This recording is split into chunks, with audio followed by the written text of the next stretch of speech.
علیکم ورحمۃ اللہ وبرکاتہ۔ محترم سامعین، خواتین حضرات، اجالا چاندنی امید اسلامک چینل سے میں آپ کی خدمت میں پھر ویڈیو لے کر حاضر ہوا ہوں۔ عرض کر رہا تھا کہ اللہ تبارک و تعالیٰ نے قرآن کریم کے اندر جو علوم القرآن بیان فرمائے ہیں، رہنمائیاں درج فرمائی ہیں ہماری ہدایت کے لیے اور ہماری اصلاح کے لیے، جو کچھ قرآن کریم میں بیان فرمایا ہے ان میں سے ایک پہلو یہ بھی ہے کہ اہدنا الصراط المستقیم صراط الذین انعمت علیہم۔ اس آیت کے حوالے سے اللہ نے سورہ فاتحہ میں یہ اشارہ دیا ہے، یہ رہنمائی اور تعلیم رکھی ہے کہ اللہ تبارک و تعالیٰ ہی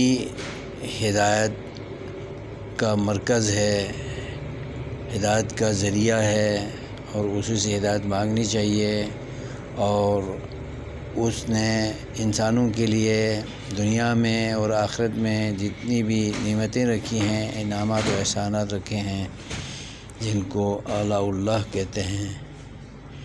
تو ان کا ذکر بھی اس آیت کے اندر اللہ نے بالاشارہ بالایجاز اور مختصراً بیان فرمایا ہے۔